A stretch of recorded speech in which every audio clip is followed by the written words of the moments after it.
retail prices out this week. And when we talk about retail prices, I think it's important to note that it comes down to that demand element because we don't have the price levels that we have anywhere without strong demand and continued demand for both beef and pork domestically.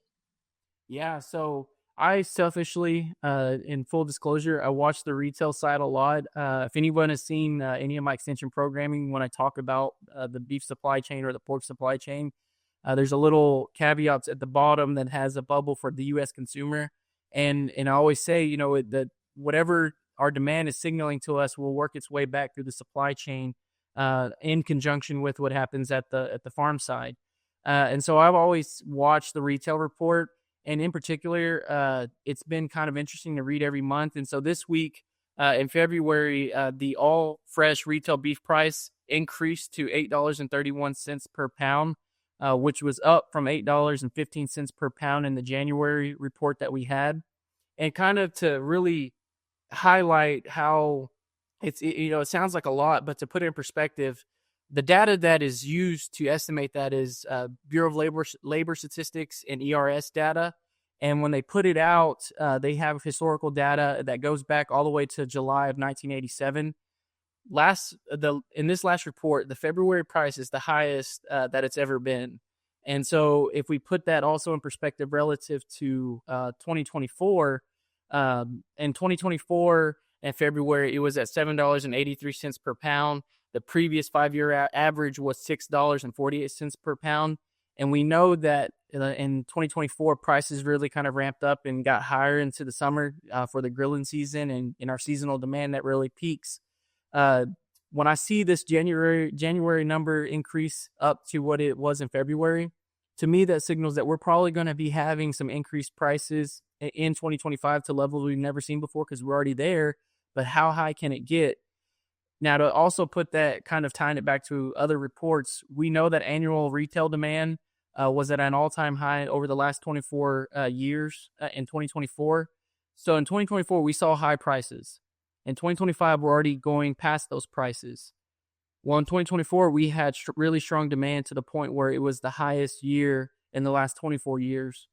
I am wondering if this is going to be the year that we really test how strong the U.S. consumer demands the beef at the retail level. I think that when we see these reports and see these numbers, oftentimes producers are asking questions of, is the retail price scaring off the U.S. consumer? In 2024, it did not. And so in 2025, as we reach these new levels, I think that's really where we're going to start testing the demand of the U.S. consumer for beef on the retail side. And as in that same report, it has the pork numbers as well. And so in February, retail pork price was at $4.83 per pound, which is actually the opposite of beef. It actually went down from January into February. The price in February is the highest. It's the price in February was the first year that we saw a 10-cent or over a 10-cent decrease in the last year and a half. And then if we compare that to previous years, in February 2024, retail pork price was $4.76 a pound, and the previous 5-year average was $4.25 per pound.